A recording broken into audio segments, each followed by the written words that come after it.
বিশ্বাস করো, এই চিকেন স্যুপ খেয়ে সবাই চিকেন স্যুপের রেসিপি চাইছে। কিন্তু কেন?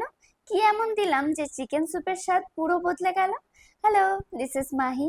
স্যুপ মানেই অনেকে ভাবে যে শুধুমাত্র অসুস্থ মানুষদের খাবার, কিন্তু একবার এইভাবে বানিয়ে খেয়ে দেখো, সব ধারণা পাল্টে ফেলবে। আর তার সঙ্গে রেস্টুরেন্টের স্যুপও হার মেনে যাবে। একদম ঘরোয়া chicken soup, comfort in every spoon. প্রথমেই তোমরা তোমাদের পছন্দ মতো যা যা ইচ্ছে ভেজিটেবল দিতে পারো। আমি দিলাম সুইট কর্ন, গাজর, বিট আর বিনস।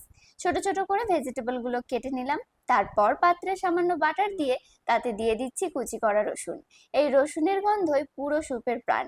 সামান্য নেড়ে চেড়ে দিয়ে দিচ্ছি বোনসলেস চিকেন, ছোট ছোট করে কাটা। তাতে দিয়ে দাও গোলমরিচ গুঁড়ো, এলাচ, দারচিনি আর সামান্য নুন। এটা বেশ কিছুক্ষণ ফ্রাই করে নিতে হবে এবং তারপর দিয়ে দেব কেটে রাখা ভেজিটেবল গুলো। সবগুলো এবার নেড়েচেড়ে কিছুক্ষণ ফ্রাই করে নেব। তারপর অ্যাড করছি স্বাদ মতো নুন আর জল এবং তার সঙ্গে কাঁচা লঙ্কা কুচোনো। এবার বেশ কিছুক্ষণ ঢাকা দিয়ে সবকিছু সুন্দরভাবে সেদ্ধ হতে ছেড়ে দেব।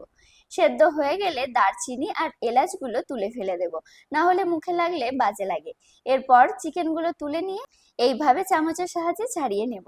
আর স্যুপটাতে অ্যাড করব কর্নফ্লাওয়ার একটু জলে গুলে, এতে স্যুপটা ঘন হয়। আর দিয়ে দেব একটা ডিম ফেটিয়ে। ভালোভাবে নেড়ে চেড়ে ছাড়ানো চিকেনগুলো দিয়ে বেশ খানিকক্ষণ ফুটিয়ে নিয়ে গার্নিশ করব শেষে কস্তুরি মেথি বা ধনেপাতা কুচি দিয়ে। পরের বার বাইরে থেকে অর্ডার না করে একবার বাড়িতে বানিয়ে রেসিপিটা ট্রাই করে দেখো। ভালো লাগলে ভিডিওটিতে একটা লাইক দিতে ভুলবে না। তোমরা আর কি কি স্যুপের রেসিপি দেখতে চাও কমেন্ট করে জানাবে। আবার দেখা হবে নতুন কোনো ভিডিওতে। বাই।